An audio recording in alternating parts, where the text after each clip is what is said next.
Hi everyone, welcome back. Today's recipe is boneless fish curry. Now this is slightly spicy curry but it's extremely flavorful.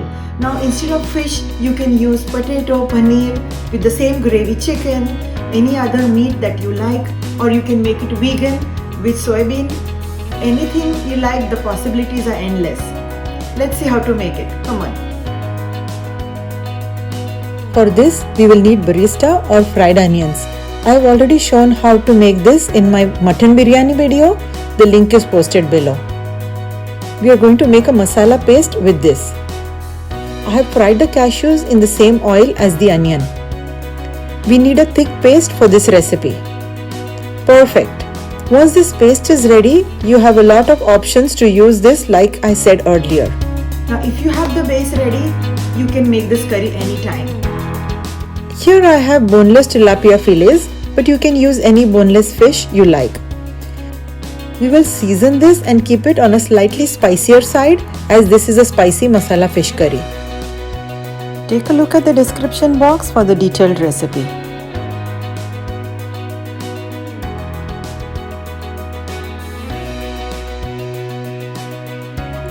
Once this is marinated properly, we will sprinkle some rice flour for the masala to stay on the fish while cooking. Dab the rice flour evenly on all the pieces. Let this marinate for 10 to 15 minutes. Now this curry requires slightly more oil than usual. These are the marinated fish pieces and we will sear them on both sides just for 30 seconds each. If you are new to my channel, then please do subscribe for a lot of yummy recipes posted every week. Lower the flame so that the fish does not stick to the bottom. Remove and keep aside while we make the curry. I am using the same pot. We are going to cook this masala paste with the tomato paste until the oil separates. Salt will enhance the cooking process.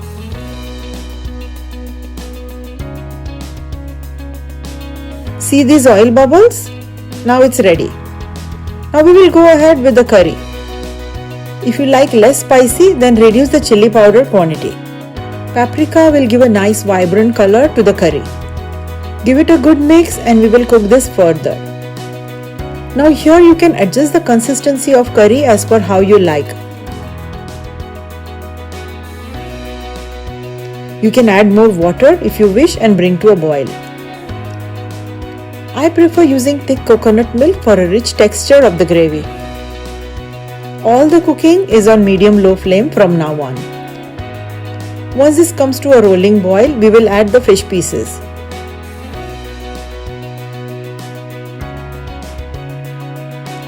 Fresh green chilies and coriander will have a nice fresh flavor to the curry. Now be careful while mixing. The fish is very delicate and may break easily. We will continue to cook this on medium-low flame until the fish is cooked through and it doesn't take much time. One final garnish and we are ready to serve this awesome fish curry with some fresh steamed rice. Hope you like this recipe and thank you for watching. So amazing, right? I know you are going to like this curry and definitely make it. Let me know in the comments below what you have used, what meat you have used, or any vegan, vegetarian version, anything. Let me know in the comments below and don't forget to subscribe. I'll see you next week. Bye.